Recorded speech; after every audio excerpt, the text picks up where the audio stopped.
അമേരിക്കയുടെ ദീർഘദൂര മിസൈലുകൾ റഷ്യയിൽ പായിച്ചതിന് പിന്നാലെ ആണവായുധ ഭീഷണിയുമായി റഷ്യൻ പ്രസിഡന്റ് പുടിൻ രംഗത്ത് വന്നു. അമേരിക്കൻ മിസൈലുകൾ വെടിവെച്ചിട്ടെന്നാണ് റഷ്യയുടെ അവകാശവാദം. മാത്രമല്ല, ആണവ നയത്തിൽ പുടിൻ മാറ്റം വരുത്തിയെന്ന വാർത്തകളും റഷ്യയിൽ നിന്ന് വരുന്നുണ്ട്. ഒരുപക്ഷെ മൂന്നാം ലോക യുദ്ധത്തിൻ്റെ ഭീഷണി ഉയർത്തുന്ന തീരുമാനമാണ് ഈ ആണവായുധ നയം മാറ്റുന്നതിലൂടെ റഷ്യൻ പ്രസിഡന്റ് വ്ളാഡിമിർ പുടിൻ എടുത്തിരിക്കുന്നത് എന്നുകൂടി പാശ്ചാത്യ ലോകം വിലയിരുത്തുന്നു. ഈ അവസരത്തിൽ ബി പി ജെയിംസ് തത്സമയം ചേരുന്നു. Good morning B P James. ഏറ്റവും അപകടം പിടിച്ച ഒരു വാർത്തയാണ് ഈ യുക്രൈൻ യുദ്ധത്തിന്റെ കാര്യത്തിൽ വന്നുകൊണ്ടിരിക്കുന്നത്. അതിന്റെ കൂടുതൽ വിശദാംശങ്ങൾ എന്തൊക്കെയാണ് വന്നിരിക്കുന്നത്? പാശ്ചാത്യ മാധ്യമങ്ങൾ ഇതിലൂടെ എങ്ങനെ പ്രതികരിച്ചു? യഥാർത്ഥത്തിൽ ഈ യുദ്ധം തുടങ്ങി 1000 ദിവസം പിന്നിടുകയാണ്. 1000 ദിവസമായി യുക്രൈൻ യുദ്ധം തുടങ്ങിയിട്ട്. 2022 ഫെബ്രുവരി 24 തുടങ്ങിയതാണ്. അപ്പോൾ 1000 ദിവസം തികയാണ്. ആ സമയത്താണ് വലിയ രീതിയിൽ ആശങ്ക ജനിപ്പിക്കുന്ന, നമ്മളെയൊക്കെ അമ്പരപ്പിക്കുന്ന വാർത്ത വരുന്നത്. പ്രത്യേകിച്ച് അമേരിക്കയുടെ അറ്റക്കാംസ്, ആംഡ് മറ്റേ സ്ട്രാറ്റജിക് ആയിട്ടുള്ള ടാക്ടിക്കൽ വെപ്പണാണ്, ടാക്ടിക്കൽ മിസൈൽ സിസ്റ്റംസ് എന്നാണ് അറ്റക്കാംസിനെ പറയുന്നത്. അമേരിക്കയുടെ ഏറ്റവും ആധുനികമായിട്ടുള്ള ദീർഘദൂര മിസൈലുകളാണ് അത്. ഇതാദ്യമായി റഷ്യയുടെ മണ്ണിലേക്ക്, അധിനിവേശ മേഖലയല്ല, അല്ലാതെ റഷ്യയുടെ മണ്ണിലേക്ക്, ബ്രയാൻസ്ക് എന്ന റഷ്യയുടെ മണ്ണിലേക്ക് പ്രയോഗിച്ചിരിക്കുന്നു. റഷ്യ പറയുന്നത് 5 മിസൈലുകൾ അയച്ചു, അതിൽ 4 എണ്ണം വെടിവെച്ചിട്ടു, 1 എണ്ണം മിലിറ്ററി മേഖലയിൽ വീണുവെന്നാണ്.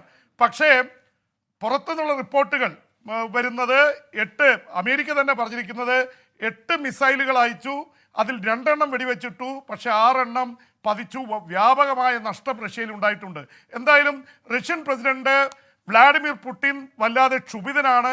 അദ്ദേഹം ആദ്യം ചെയ്തിരിക്കുന്നത്, ഈ സാധാരണ ന്യൂക്ലിയർ നേഷൻസ് തമ്മിൽ യുദ്ധമുണ്ടായാലാണ് അണ്വായുധം പ്രയോഗിക്കുക. ഇപ്പം അമേരിക്ക അണ്വായുധം അയക്കുക അല്ലെങ്കിൽ ആക്രമിച്ചാൽ തിരിച്ച് അണ്വായുധം അയക്കാനുള്ള തരത്തിലാണ് നിയന്ത്രണമുള്ളത്. പക്ഷേ റഷ്യയുടെ ആ നിയമം പൊളിച്ചെഴുതിയിരിക്കുന്നു റഷ്യൻ പ്രസിഡന്റ് വ്ളാഡിമിർ പുടിൻ. അത് വല്ലാത്ത അപകടം പിടിച്ചൊരു തീരുമാനമാണ്. അതിൽ പറയുന്നത്, ഈ ആണവായുധമില്ലാത്ത ഒരു രാജ്യം അണുവായുധമുള്ള ഒരു രാജ്യത്തിൻ്റെ പിന്തുണയോടെ കോമൺ ആയിട്ട് ഞങ്ങൾ അറ്റാക്ക് ചെയ്താൽ ഞങ്ങൾ അണുവായുധം പ്രയോഗിക്കും എന്നുള്ളതാണ് പുതിയത്. എന്ന് വെച്ചാൽ അമേരിക്കയുടെ മിസൈലുകൾ ഉപയോഗിച്ച് ആണവായുധം ഇല്ലാത്ത യുക്രൈനാണ് ആക്രമിച്ചിരിക്കുന്നത്. യുക്രൈൻ അമേരിക്കൻ മിസൈലുകൾ അയച്ചാൽ അത് അണുവായുധ പ്രയോഗത്തിന് പറ്റിയാൽ അതിനുള്ള രേഖയാണ്, അതിന് ഉള്ള നിബന്ധനയാണ് എന്ന രീതിയിലാണ് മാറ്റിയിരിക്കുന്നത്. എന്ന് വെച്ചാൽ യുക്രൈനിലെ ആരുടെ ആയുധവും, ബ്രിട്ടൻ്റെയോ ഫ്രാൻസിൻ്റെയോ അമേരിക്കയുടെ ഇത്ര കാലമായിട്ട് ഇത് ഉപയോഗിക്കുന്നുണ്ട്. പക്ഷേ ഇത് മാറ്റിയതോടെ ഏത് നിമിഷവും അണുവായുധം പ്രയോഗിക്കാനുള്ള അധികാരം റഷ്യൻ പ്രസിഡന്റ് വ്ളാഡിമിർ പുടിൻ്റെ കയ്യിലെത്തുകയാണ്. വല്ലാതെ ലോകത്തെ അമ്പരപ്പിക്കുന്നതാണ്. ലോകരാഷ്ട്രങ്ങളുടെ തലവന്മാരൊക്കെ അതിൽ വലിയ ആശങ്ക പ്രകടിപ്പിച്ചിട്ടുണ്ട്. ബ്രിട്ടീഷ് പ്രധാനമന്ത്രി Keir Starmer, French president Emmanuel Macron അടക്കം എല്ലാവരും വലിയ തരത്തിൽ ഒരിക്കലും റഷ്യ ഇങ്ങനെ ചെയ്യാൻ പാടില്ല. പക്ഷേ റഷ്യയുടെ ഈ ഭീഷണി ഇന്ന് തുടങ്ങിയതല്ല. യുദ്ധം തുടങ്ങിയ ദിവസം തന്നെ പറഞ്ഞിരുന്നു, ആരെങ്കിലും ഇതിൽ ഇടപെട്ടാൽ ഞങ്ങൾ അണുവായുധം പ്രയോഗിക്കുമെന്ന് ഒരു 15 തവണയെങ്കിലും പറഞ്ഞിട്ടുണ്ട്. പക്ഷേ ഇപ്പോൾ വന്നിരിക്കുന്ന മാറ്റം എന്ന് പറയുന്നത് അത് പ്രയോഗിക്കാനുള്ള നിയമങ്ങളിൽ തന്നെ പുടിൻ മാറ്റം വരുത്തിയിരിക്കുന്നു എന്നുള്ളത് തന്നെയാണ്. പുടിൻ കഴിഞ്ഞ ഒരു 3-4 ദിവസമായിട്ട് 3ാം ലോക മഹായുദ്ധത്തെക്കുറിച്ചുള്ള ഭീഷണി മുഴക്കുന്നുണ്ട്. ഇതിൽ അമേരിക്കൻ രാഷ്ട്രീയവുമായിട്ടൊരു ബന്ധം കൂടിയുണ്ട്. ട്രംപ് പറഞ്ഞത്, ഞാൻ അധികാരത്തിൽ വന്നാൽ ഒറ്റ ദിവസം കൊണ്ട് ഉക്രൈൻ യുദ്ധം അവസാനിപ്പിക്കുന്നതാണ് എന്ന്. മാത്രമല്ല, സെലൻസ്കിയോട് അവർ പിടിച്ച സ്ഥലങ്ങളൊക്കെ കൊണ്ടുപോയിക്കോട്ടെ എന്നൊരു നിലപാടാണ് സ്വീകരിച്ചിരുന്നത്.